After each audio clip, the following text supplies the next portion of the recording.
যমুনা দেখো তোমাশিয়া কমলা নৃত্য করে ভঙ্গিয়া ভঙ্গিয়া কমলা কমলা কমলাকে চাই। কমলা কই? কমলা কমলা কমলাকে ছাড়া থাকতে পারবো না। কমলা তুমি কোথায়? আমি আসতেছি। কমলা কমলা আমি তোমাকে ভালোবাসি, আমি তোমাকে ছাড়া বাঁচবো না। কমলা এই প্রিয় কমলা, তুমি আমার সাথে চলো। আমি তোমাকে আমার ঘরে রাজরানী করে রাখবো। কমলা আমার সাথে চলো। কমলা আমি চাই সেই দুরাচারী অজামিলকে এক্ষুনি ধরে নিয়ে আসতে। তাকে আমি এক্ষুনি অপারেশন করবো। হ্যাঁ, আমার মিত্রগণ, এক্ষুনি যাও। মহারাজ ইয়েস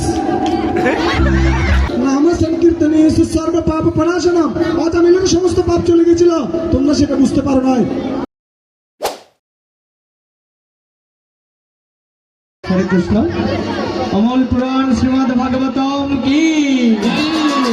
তো শ্রীমদ ভাগবতমে আমরা দেখতে পাই পরীক্ষিত মহারাজকে যখন উনি জানতে পারলেন ওনার 7 দিনে কিভাবে তক্ষক দংশনে উনি মৃত্যুবরণ করবেন, ওই সময় তিনি সমস্ত কিছু পরিত্যাগ করে গঙ্গার তীরে উপবেশন করেছেন তত্ত্বকথা ভগবানের কথা জানার জন্য। ওই সময় আবির্ভূত হয়েছেন সুখদেব গোস্বামী, পরম ভাগবত সুখদেব গোস্বামী কি। সুখদেব গোস্বামীর কাছে পরীক্ষিত মহারাজ তত্ত্বকথা জিজ্ঞাসা করবেন। হরি বল, হরে কৃষ্ণ। হে মহারাজ পরীক্ষিত, এই ব্রহ্মাণ্ডে হাজারো নরক রয়েছে, কিন্তু আমি আপনাকে 28টি ভয়ঙ্কর নরকের বর্ণনা করলাম। যেহেতু আপনি আমার কাছে এই বিশ্ব ব্রহ্মাণ্ডের সৃষ্টি নিয়ে জানতে চেয়েছেন, তাই আমি আপনাকে উচ্চলোক নিম্নলোক সহ এই 28টি নরকের বর্ণনা দিলাম। এই জগতে পাপ কর্ম করার পর মানুষ এই সমস্ত ভয়ঙ্কর নরকে গমন করেন। হে মহাভাগবত, তাহলে এই জগতে লোকেদের কি গতি হবে? কি তার উপায় রয়েছে যার ফলে এই ভয়ঙ্কর নরকগুলো থেকে এই সকল লোক পরিত্রাণ পেতে পারে? কি তার উপায়? হে মহারাজ, শাস্ত্রে প্রায়শ্চিত্তের বিধান রয়েছে। যথাযথ প্রায়শ্চিত্তের ফলে লোকেরা এই নরকগুলো থেকে নিস্তার পেতে পারে। প্রায়শ্চিত্ত না, সেটা কি করে সম্ভব? প্রায়শ্চিত্তের পর লোকেরা আবার সেই পাপ কাজে নিয়োজিত হবে। এটা অনেকটা হস্তি স্নানের মতো। হস্তি নির্মল সরোবরে স্নান করে আবার ধুলোতে লুটোয়। এই ধরনের প্রায়শ্চিত্তের কি মূল্য? হ্যাঁ মহারাজ, আপনি ঠিকই বলেছেন। আসলে এই ধরনের প্রায়শ্চিত্তের কোনো মূল্য নেই। তাহলে কি মণিবর, এই লোকের লোকদের জন্য কি কোনো উপায় নেই? হ্যাঁ, একটি অমূল্য উপায় রয়েছে, যা আমি অগস্ত্য মুনির কাছে শুনেছিলাম, আর আমি এখন আপনাকে সেই উপায়টি বলছি মহারাজ। আজ থেকে অনেক বছর আগের কথা। কান্যকুব্জ নগরে অজামিল নামে এক তরুণ ব্রাহ্মণ বাস করতেন। অজামিল সমস্ত বৈদিক শাস্ত্র অধ্যয়নে অনেক পারদর্শী ছিল। সে ছিল সৎ চরিত্রের অধিকারী, সত্যবাদী এবং সদাচারী। সে খুব নম্র ও ভদ্র ছিল এবং নিজের বুদ্ধি ও চেতনাকে নিয়ন্ত্রণে রাখত। অধিকন্তু সে জানত কিভাবে বৈদিক মন্ত্র হরে কৃষ্ণ কৃষ্ণ কৃষ্ণ হরে হরে, হরে রাম রাম রাম হরে হরে তা জপ করতে হয়। মোটের উপর অজামিল অত্যন্ত পবিত্র ছিল।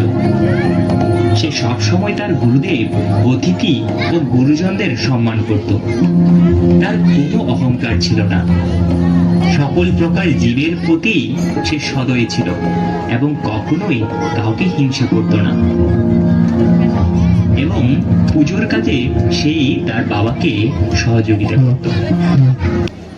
ভজ ভোরে মনসে নন্দনন্দন অভয় চরণর বিন্দ রে দুর্লভ মানব জন্ম সৎসয়ে তর হে ভব সিন্ধু রে ভজ ভোরে মনসে নন্দনন্দন অভয় চরণর বিন্দ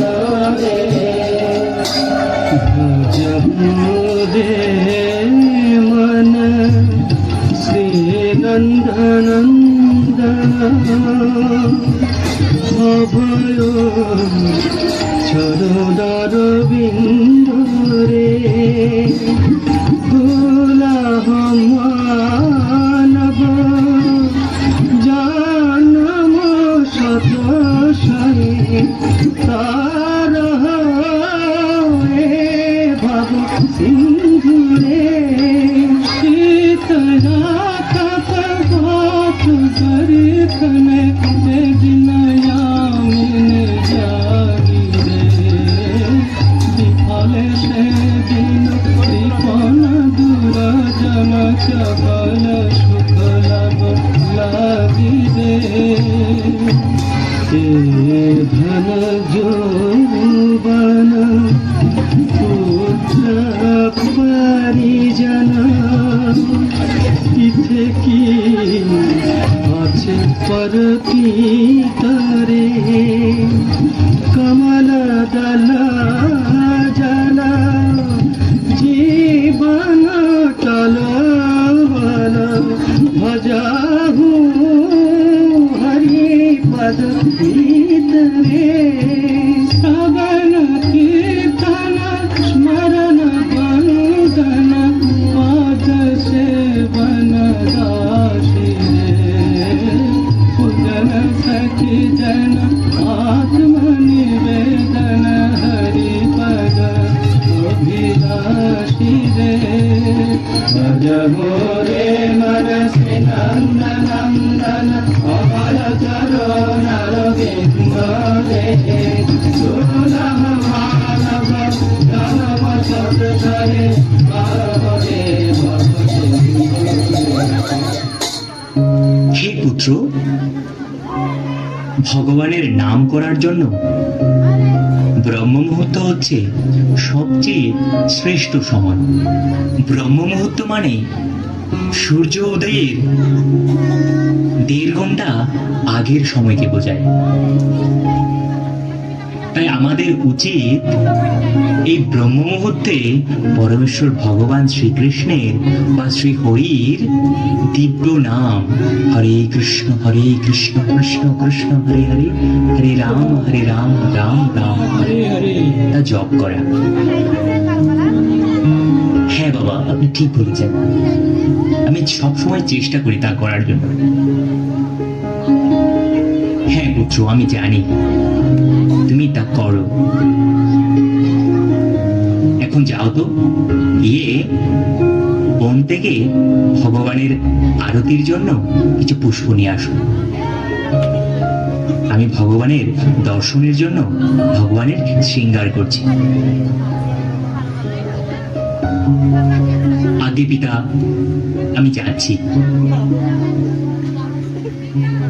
ভগবানের এই সৃষ্টি কতই না সুন্দর। এই পুষ্পরাজি, গাছপালা,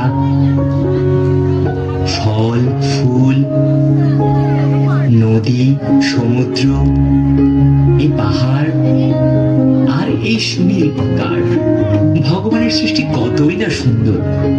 আর আমার সামনের এই লোকগুলো তো আরো অনেক সুন্দর। তাই আমাদের উচিত ভগবানের এই সবকিছুই ভগবানের সেবায় নিয়োজিত করা। তাহলে আমাদের জীবন সুন্দর হয়ে উঠবে। যাই, আমি আরো কিছু পুষ্প ভগবানের জন্য তুলে নিই।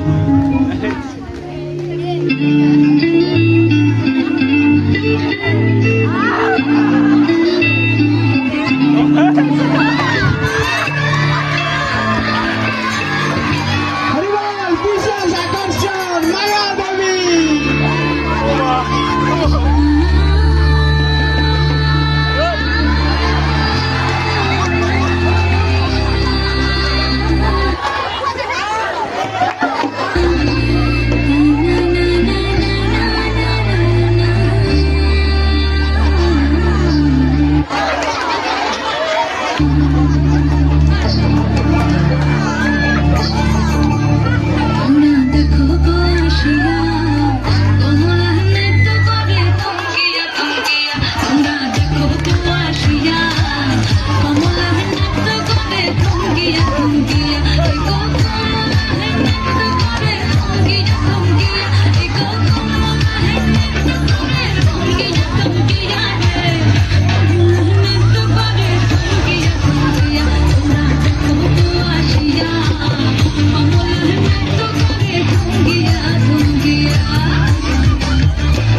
আসিয়া কমলা নৃত্য করে থমকিয়া থমকিয়া এগো কমলা নৃত্য করে থমকিয়া থমকিয়া এগো কমলা নৃত্য করে থমকিয়া থমকিয়া রে কমলা নৃত্য করে থমকিয়া থমকিয়া তোমরা দেখো তো আসিয়া কমলা নৃত্য করে থমকিয়া থমকিয়া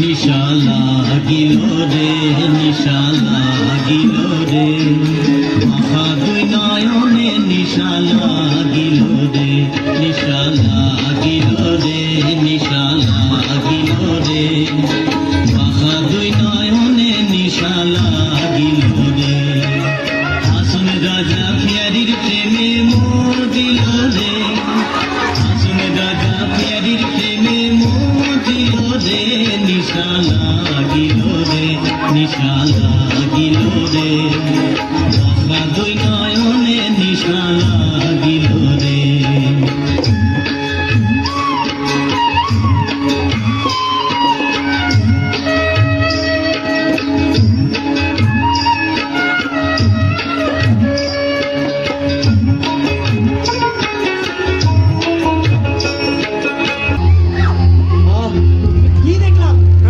কি দেখলাম এটা পাপ, মহাপাপ। আমি একটা ব্রাহ্মণ পুত্র।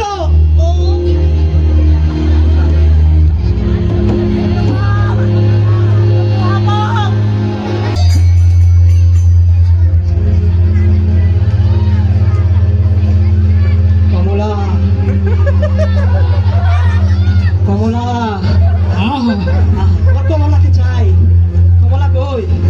কমলা কমলা কমলাকে ছাড়া থাকতে পারবো না। কমলা তুমি কোথায়? আমি আসতেছি কমলা, আমি আসছি কমলা।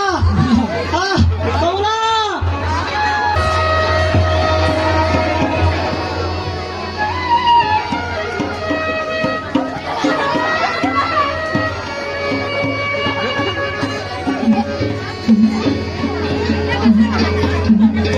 নিশা লাগিল রে নিশা লাগিল রে মহা দুই নয়নে নিশা লাগিল রে নিশা লাগিল রে নিশা লাগিল রে মহা দুই নয়নে নিশা লাগিল রে আসন রাজা ফিয়ারির প্রেমে মোর দিল রে আসন রাজা ফিয়ারির প্রেমে মোর দিল রে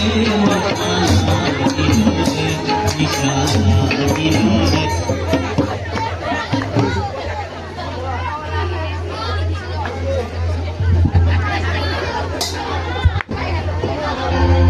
কমলা আমি তোমাকে ভালোবাসি। আমি তোমাকে ছাড়া বাঁচবো না কমলা। এই প্রিয় কমলা, তুমি আমার সাথে চলো। আমি তোমাকে আমার ঘরে রাজরানী করে রাখবো কমলা। আমার সাথে চলো কমলা।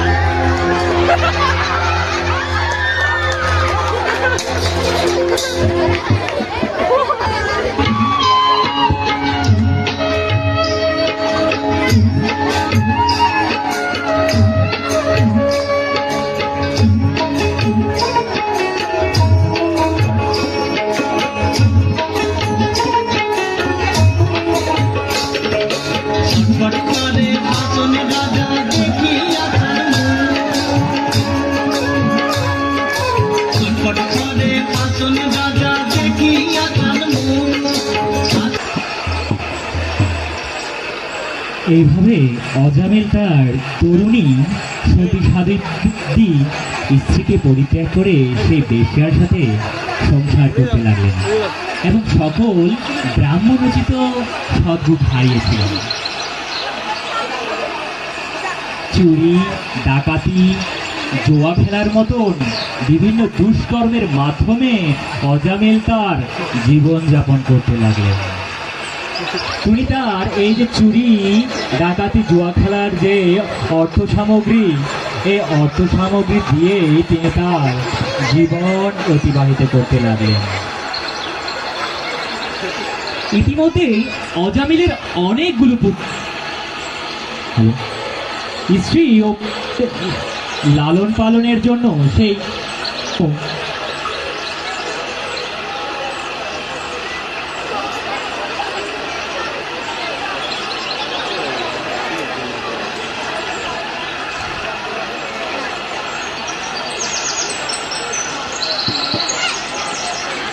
এই তোমার মোবাইল কই?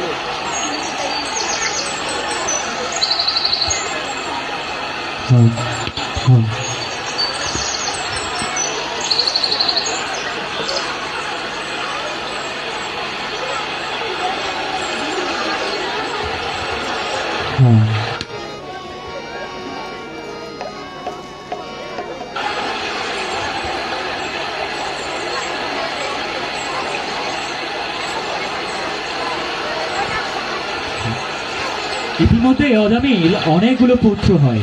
স্ত্রী ও পুত্রদের লালন পালন করার জন্য সে বিভিন্ন পাপ কাজে লিপ্ত হয়ে পড়ে। এভাবে অজামিল তার জীবনের 88 বছর অতিক্রম করবে। এই 88 বছর বয়সে তার একটি পুত্র হয়। সর্বকনিষ্ঠ এই পুত্রের নাম রাখা হয় নারায়ণ, অর্থাৎ ভগবান বিষ্ণুর নামেই শিশুটির নামকরণ করা হয়েছিল। সবচেয়ে ছোট হওয়ায় এই শিশুটি অজামিলের খুবই প্রিয় ছিল। সবসময় সেই শিশুটির সঙ্গে সঙ্গে থাকতো এবং শিশুসুলভ কার্যকলাপ দেখে আনন্দিত হতো। একদিন হঠাৎই নির্ভূত অজামিলের আয়ু শেষ হয়ে আসলো।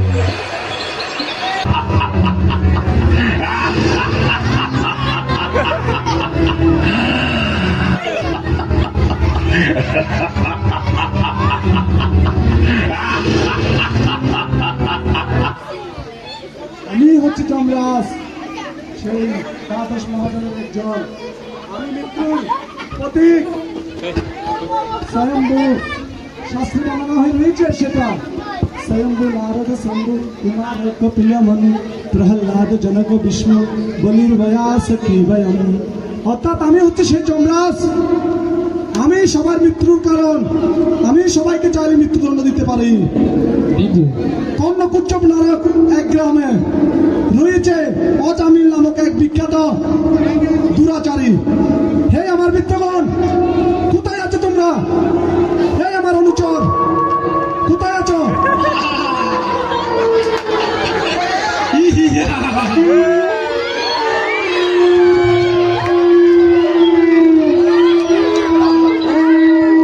আমার অনুচর, এসেছো? জয় যমরাজের জয়, যমরাজের জয়। জয় যমরাজের জয়,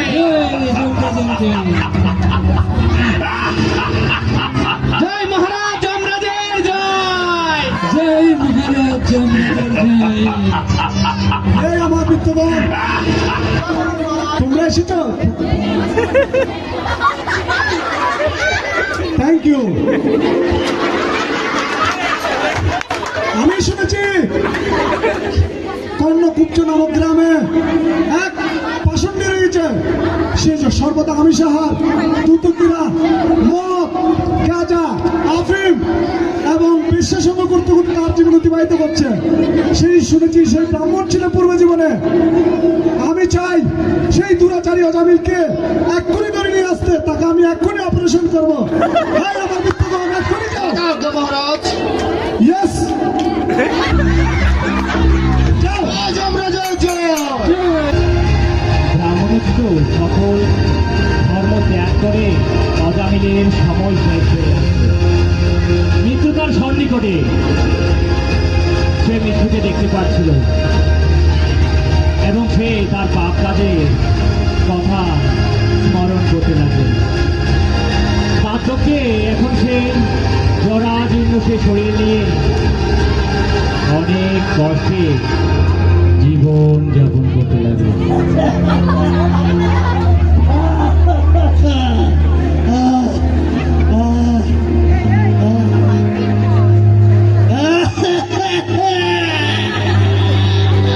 একদিন হঠাৎই নির্বোধ অজামিলের আয়ু শেষ হয়ে এলো। সেই মৃত্যুর প্রহর গুনতে লাগলো।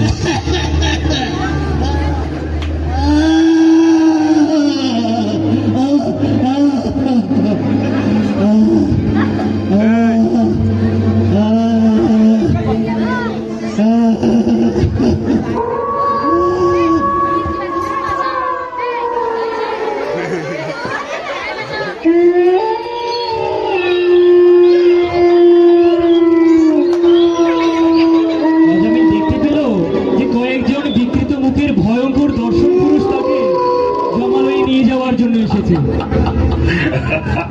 তাদের হাতে ছিল শক্ত দড়ি, যা দিয়ে অজামিলকে মৃত্যুর দেবতা যমরাজের সবাই শক্ত করে বেঁধে নেওয়ার জন্য।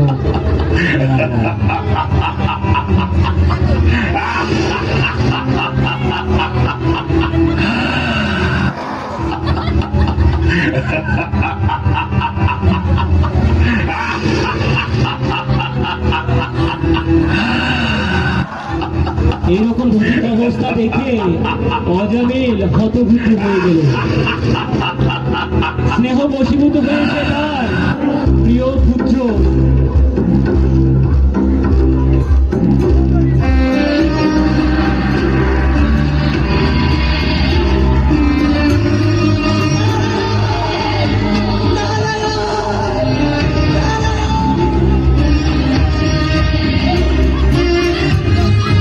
শিশুটি যখন কাছে খেলা করছিল, তার সে প্রিয় সন্তান যে তাকে ছোটবেলায় অনেক স্নেহ করত, নারায়ণ তার চোখের সামনে খেলা করছিল এবং ডাকছিল, কিন্তু সে তা বুঝতে পারছিল না।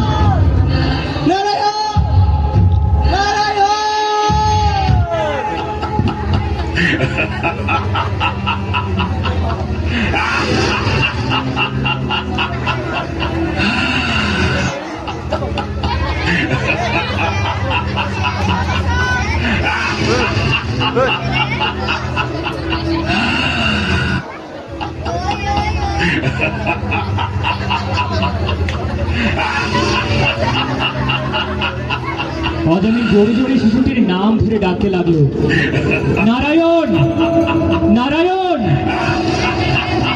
এভাবে কাঁদতে কাঁদতে নিজের অজান্তে শিশুপুত্রকে ডাকতে গিয়ে অজামিল ভয়ঙ্কর এই পরিস্থিতিতে স্বয়ং পরমেশ্বর ভগবানের নাম ডাকতে লাগলো।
হে মূর্খ, কেন তোমরা এই মহাত্মার সাথে এমন আচরণ করছো? মহাত্মা, আপনাদের তো দেখে বৈকুণ্ঠবাসী মনে হয়। আপনারা কেন এসেছেন এখানে? আমাদের কার্যে কেন বাধা দিচ্ছেন? আমরা হলাম মৃত্যুর দেবতা যমরাজের দূত।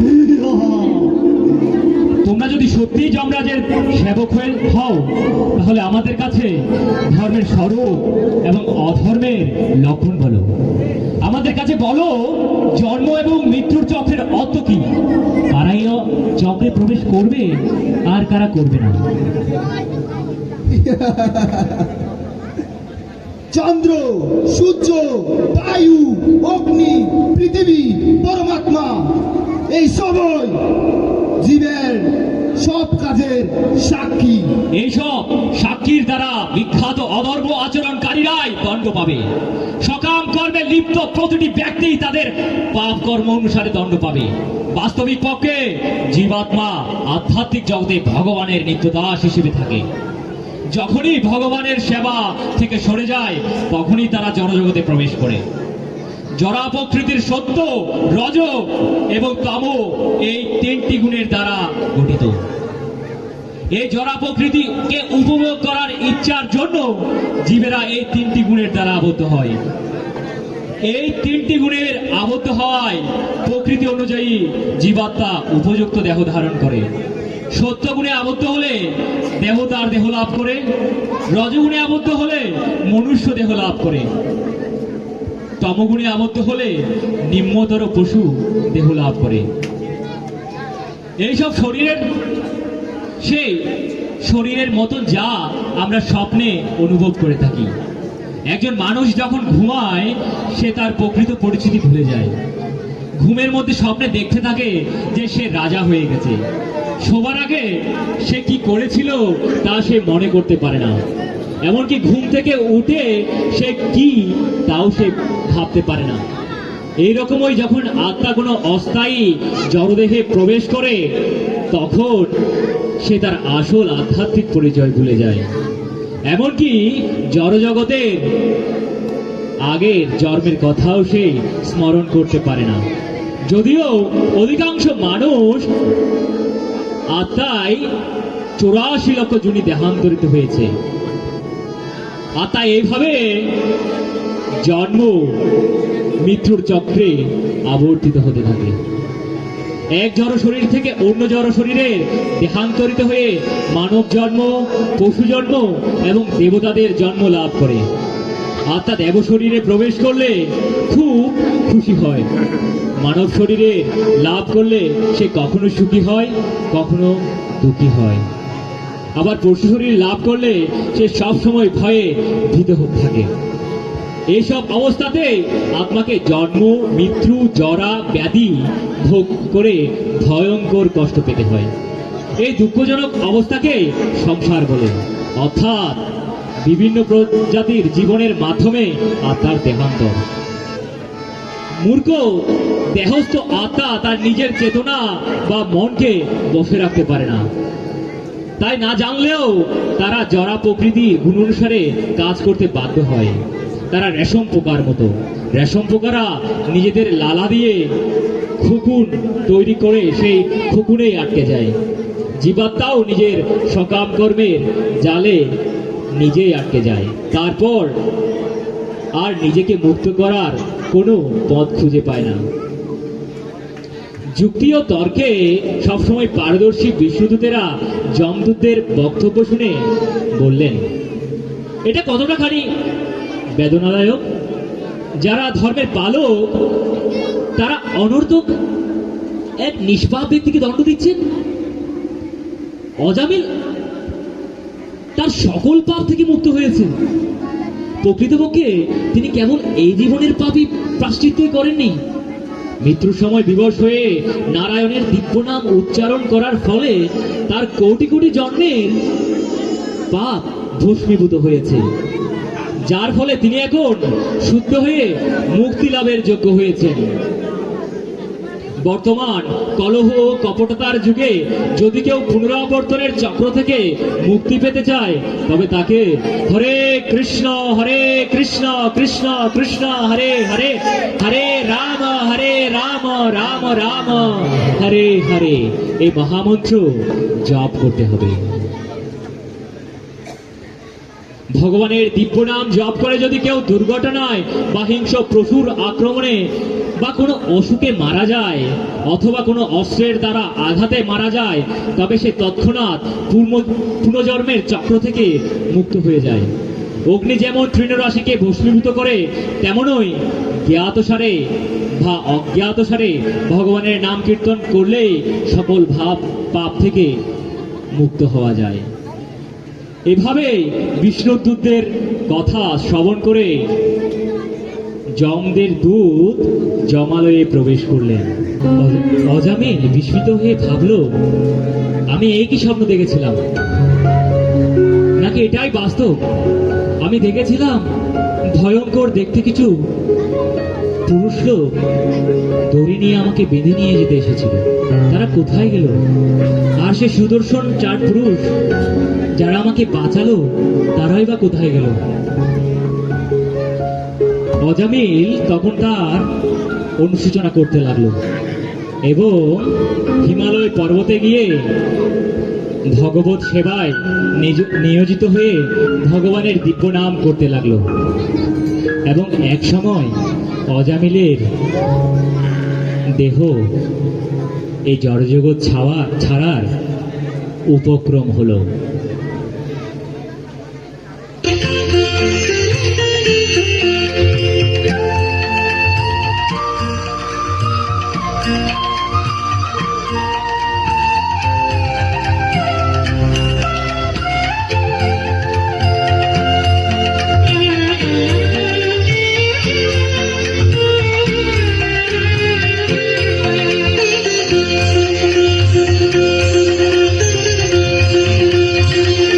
চলো রে মন বৃন্দাবনে, মুখে বল কৃষ্ণ রাধা। চলো রে মন বৃন্দাবনে, মুখে বল কৃষ্ণ রাধা। রায় পিয়াসি শ্যামের বাসি, রায় পিয়াসি শ্যামের বাসি। ভালোবাসার সুরে সাধা, ভালোবাসার সুরে সাধা। চলো রে মন বৃন্দাবনে, মুখে বল কৃষ্ণ রাধা। জয় যমরাজের জয়, জয় মৃত্যুর দেবতা যমরাজের জয়। এই আমার অনুচরগণ, আমি কিছুদিন পূর্বে তোমাদের অজামিল নামক এক দুরাচারী পাষণ্ডীকে ধরে আনার জন্য পাঠিয়েছিলাম। এখনো সেই অপারেশন সাকসেস হয় না। তোমাদের কি করছো তোমরা? আমার সামনে বলো, কি হয়েছে তাদের সঙ্গে? তার সঙ্গে কি হলো সেটা আমাকে বলো। যমরাজ, মহারাজ, যমরাজ অজামিলকে আনার জন্য গিয়েছিলাম, তখন হঠাৎ সেখানে বিষ্ণুদূত চলে আসে এবং তারা আমাদের ধর্মের 4টি স্তম্ভ সম্পর্কে জিজ্ঞাসা করে এবং আমরা বলতে ব্যর্থ হই। কি বলো? তোমরা আমার মতো মহাত্মার সঙ্গে লাভ করে, মহারাজের সঙ্গে লাভ করে, যমরাজের সঙ্গে লাভ করে তোমরা এই বিদ্যা শিখো নাই? হ্যাঁ, কি বলো? আমি মহারাজ, আমরা ব্যর্থ হয়েছি। স্বয়ম্ভু নারদ শম্ভু কুমার কপিল মনো প্রহ্লাদ জনক ভীষ্ম বলির ভাইয়া সখী ভয়ম। আমি হচ্ছে যমরাজ, মৃত্যুর দেবতা, আর আমি হচ্ছে ভগবানের ভক্ত। আমি তোমাদেরকে এই তত্ত্ব বলি নাই, তোমরা কি ব্যর্থ হয়েছ? হ্যাঁ মহারাজ। এই কি করলে? তোমাদেরকে এমন কি বলিয়েছে যে তোমরা পারো নাই? তারা আমাদেরকে ধর্মের 4টি স্তম্ভ সম্পর্কে জিজ্ঞাসা করেছে। হ্যাঁ, এবার আমি তোমাদের ধর্ম সম্পর্কে এক্সপ্লেন করছি, তোমরা মনোযোগ সহকারে শ্রবণ করো। হ্যাঁ মহারাজ, আমরা যখন অজামিলকে নিয়ে আসতে গিয়েছিলাম, তখন তৎক্ষণাৎ সে তার সন্তানের নারায়ণ নামে সে ডাকতে লাগলো। তখন আমাদের বিষ্ণুদূতরা বলল, সে তার মৃত্যুর সময় সে প্রভু নারায়ণের নাম নিয়েছে। সে অজ্ঞাতসারে হোক জ্ঞাতসারে হোক, তার ছেলে হলেও সে তার প্রভুর নাম নারায়ণ নাম স্মরণ করেছে, সেজন্য সে তার সমস্ত পাপ থেকে মুক্ত হয়েছে। এটা তো আমরা বুঝলাম না মহারাজ। তাই এখন আমি ধর্মের সঙ্গে তোমাদের আবারও বলছি, তোমরা মনোযোগ সহকারে শ্রবণ করো। এই নামের মহিমা আমি তোমাদের একটা গল্পের মাধ্যমে বলবো, তোমরা শুনো। একদা এক সময় সেই বিষ্ণু রাজপথ দিয়ে যাচ্ছিলেন, সঙ্গে ছিলেন নারায়ণ। সে নারায়ণ জিজ্ঞেস করছে অজামিল নামক ব্যক্তি কিভাবে তার নামের প্রভাবে মুক্ত হয়ে গেছে, প্লিজ বিষ্ণু আমাকে বলো। তখন নারদমণি প্রশ্ন করছে, আর এই কথা শুনে যমরাজ বিষ্ণু বলছে ঠিক আছে, আমার নামের মহিমা যদি তুমি শুনতে চাও তাহলে তুমি কি করো, ওই যে পাশে একটা ছাগল আছে তাকে গিয়ে বলো আমার নামের মহিমা। আর সেই গিয়ে বললো, সবাই সেটা দেখতে লাগলো। সে বলল হরে কৃষ্ণ। সবাই একে অপরকে কানের পাশে গিয়ে বলেন হরে কৃষ্ণ। হরে কৃষ্ণ। যেভাবে ছাগলকে নারায়ণ বলেছে, কি বলেছে, হরে কৃষ্ণ। আর সঙ্গে সঙ্গে সেই ছাগলটি মারা গেল। ও মাই গড। আর নারদমণি অবাক হয়ে গেল, কি আমার প্রভুর নাম নাকি অজামিলের মতো ব্যক্তিকে মুক্ত করে দিয়েছে, কিন্তু এই নামের প্রভু একটা ছাগল মারা গেল। মহারাজ হ্যাঁ, তাহলে আরেকটা ব্যক্তির কাছে যাও, ওই দেখো পাশে একটা গরু চড়ছে, সেখানে যাও আর তাকে বলো আমার নামের মহিমা। সেও আবার কানে কানে গিয়ে বললো হরে কৃষ্ণ। হরে কৃষ্ণ। সবাই বলেন, একে অপরকে বলেন, হরে কৃষ্ণ। হরে কৃষ্ণ। হরে কৃষ্ণ। আর সঙ্গে সঙ্গে ওই গরুটাই মারা গেল। ও মাই গড। তখন বিষ্ণু আবার বলছে ঠিক আছে, তুমি আমার মহিমা জেনে জেনে কি মানুষকে বলে এবং পশুকে বলে তারা মৃত্যু হয়ে যাচ্ছে। তখন আবার বলছে বিষ্ণু ঠিক আছে, তাহলে তুমি আবার যাও। এবার যাওয়ার পথে একটি রাজপথ দিয়ে যাচ্ছেন, সেখানে এক মহারাজের পুত্র সন্তান হয়েছে। কে হয়েছে? পুত্র সন্তান। হ্যাঁ, আর পুত্র সন্তানের কি হচ্ছে, অন্নপ্রাশন হচ্ছে। কি হচ্ছে? অন্নপ্রাশন। হ্যাঁ, এই অন্নপ্রাশনে গিয়ে নারদমণি দেখছে, হ্যাঁ এত সুন্দর রাজবাড়ি, ধুম ধুম চলছে ডিজে, এখানে কি হচ্ছে একটু দেখি আমি। আর তখনই নারদমণি সেই গৃহে প্রবেশ করলো আর দেখছে খুব ধুমছে অন্নপ্রাশন হচ্ছে। আর সেটা দেখে নারদমণি ওই বাচ্চাকে খুব ভালো লাগছে, ও আমার সোনারে দেখি একটু, হ্যাঁ তুমি কে? হ্যাঁ, কানে কানে গিয়ে বলছে হরে কৃষ্ণ। হরে কৃষ্ণ। আর সঙ্গে সঙ্গে সেই বাচ্চা উঠে দাঁড়ালো। সেই বাচ্চা উঠে দাঁড়ালো, বলছে প্রভু। প্রভু আপনি কে? এই হরিনামের মাহাত্ম্য কি প্রভু? হ্যাঁ, তখন সেই বাচ্চা বলল, আপনি হচ্ছেন আমার দু জন্মের গুরু। কেননা আমি একসময় কিসের দেহ ছিলাম, ছাগলের দেহে আমার জীবন ছিল। ও মাই গড। আবার আপনি হরিনাম দিয়ে আমাকে গুরুর দেহ দিয়েছেন। এখন আপনি আমাকে আবার দীক্ষা দিয়ে আবার মনুষ্য জন্মকে সার্থক করার ফর্মুলা দিয়েছেন। আর তখনই নারদমণি বুঝতে পারলো যে দেখো আমার প্রভুর নামের কি মহিমা।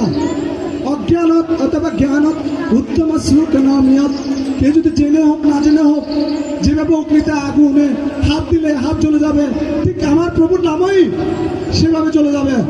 তোমরা সঠিক কাজ করেছ যে ব্যর্থ হয়ে ফিরে আসছো, কারণ আমার প্রভুর নামের এতই মহিমা, সেখানে কোনো আর অসুবিধা থাকতে পারে না। তখন নারদমণি বুঝতে পারল। আর এই কথাগুলো বিভিন্ন শাস্ত্রে, শ্রীমদ্ ভগবত গীতায় বলা হচ্ছে, মহর্ষিণাম বিগুরহ গিরামস্মিয় পুষ্করম যজ্ঞানাম জপ যজ্ঞাস্মি স্থাবরনাম হিমালয়। আরে তুমি কি জানো আমি গীতা কি বলে গেছি জানো? কতটা শ্লোক মহারাজ? এটা হচ্ছে দশমতের 25তম শ্লোক। সেখানে বলছে এই জগতে যদি কোনো শ্রেষ্ঠ কিছু থাকে সেটা হচ্ছে জপযজ্ঞ। কি জপযজ্ঞ? হ্যাঁ। তারপর শ্রীমদ্ ভাগবত বর্ণনা করা হচ্ছে, আমি সেখানে বলেছি নাম সংকীর্তনায়স্য সর্ব পাপ প্রনাশনম প্রণাম দুঃখ শমনম তং নমামি হরি পরম। জানো আমার প্রভুর নামের ফলে কেউ যদি প্রণাম করে দুঃখ চলে যাবে। নাম সংকীর্তনে সর্ব পাপ প্রনাশনম। অজামিলের সমস্ত পাপ চলে গেছিল, তোমরা সেটা বুঝতে পারো নাই। হে আমার অনুচরগণ, তোমরা সেটা বুঝতে পারো না, যার কারণে সেই বিষ্ণুদূতরা সফল হয়ে গেছে। এবং শ্রী চৈতন্য চরিতামৃতে এবং বিভিন্ন আদি শাস্ত্রে বর্ণনা করা হচ্ছে যে সমস্ত নাম যজ্ঞের মাধ্যমে এই কলিজীবের মানুষের সমস্ত দুঃখকে হরণ করতে পারে। নাম সংকীর্তন তীক্ষ্ণ খড়গ লইয়া অন্তর অসুর জীবের কাটিবে ফেলিয়া। একমাত্র নাম সংকীর্তন অস্ত্রের দ্বারা কি করা যাবে? জীবের হৃদয়ের অন্তর অসুর কাটা যাবে। যেভাবে অজামিলকে নারায়ণ নাম স্মরণ করার সঙ্গে সঙ্গে তার সমস্ত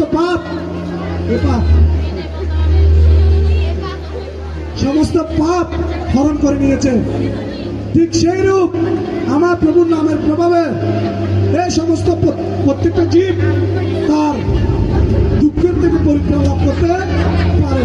সেই জন্য চৈতন্য চরিতামৃতে আরো বলা হয়েছে, তোমরা প্রত্যেক গৃহে এটা শুনবে, সবাই মিলে আমরা বলবো, গৃহে যাইয়া করো সদা কৃষ্ণ সংকীর্তন, গৃহে গিয়া করো সদা কৃষ্ণ সংকীর্তন, কৃষ্ণ নাম কৃষ্ণ কথা কৃষ্ণ আরাধন, কৃষ্ণ নাম কৃষ্ণ কথা কৃষ্ণ আরাধন, গৃহে গিয়ে করো সদা কৃষ্ণ সংকীর্তন, গৃহে গিয়ে করো সদা কৃষ্ণ সংকীর্তন, কৃষ্ণ নাম কৃষ্ণ কথা কৃষ্ণ আরাধন। কৃষ্ণ নাম কৃষ্ণ কথা কৃষ্ণ সংকীর্তন। এভাবে আমার প্রভুর মহিমা সমস্ত শাস্ত্রে বর্ণনা করা হয়েছে। আর সেই নামের প্রভাবে প্রত্যেকটা জীব মুক্তি লাভ করতে পারে। কারা কারা মুক্তি লাভ করতে চায়? আর সেই জন্য ভগবত গীতার লাইনটি আমাদের ফলো করতে হবে। শ্রীমদ ভগবত গীতার 10ম অধ্যায়ের 25তম শ্লোকে বর্ণনা করা হচ্ছে যে যজ্ঞানাম জপে যজ্ঞাস্মি স্থাবর নাম হিমালয়। আমি সমস্ত যজ্ঞের মধ্যে সর্বশ্রেষ্ঠ যজ্ঞ, সেটা হচ্ছে কি? জপ যজ্ঞ। সেজন্য আমরা সবাই মিলে বলবো, নিজে জপিলে না আপনে সে তরে, নিজে জপিলে না আপনি সে তরে, উচ্চ সংকীর্তন করিলে পর উপকার করে। উচ্চ সংকীর্তন করিলে পর উপকার করে। কারা কারা এই নিজে জপ করে উদ্ধার হতে চায়? হরি বল। সেই জন্য কি করতে হবে? জপ করতে হবে। কি করতে হবে? জপ করতে হবে। আর যদি সমস্ত দেশের সমস্ত জীবের মঙ্গল করতে চায় তাহলে কি করব? সংকীর্তন সংকীর্তন। হরে কৃষ্ণ হরে কৃষ্ণ কৃষ্ণ কৃষ্ণ হরে হরে, হরে রাম হরে রাম রাম রাম হরে হরে। এটা হচ্ছে ধর্মের প্রকৃত তত্ত্ব। এই আমার অনুচরগণ, তোমরা এই ধর্মের কোন ব্যক্তিকে যদি দর্শন করো সঙ্গে সঙ্গে আবার চলে আসবে আমার কাছে। Yes, এবার আমরা সবাই মিলে সেই সংকীর্তন আন্দোলন শুরু করবো। হরে কৃষ্ণ হরে কৃষ্ণ কৃষ্ণ কৃষ্ণ হরে হরে, হরে রাম হরে রাম রাম রাম হরে হরে। সবাইকে জপ করতে হবে। কৃষ্ণ হরে কৃষ্ণ কৃষ্ণ কৃষ্ণ হরে হরে, হরে রাম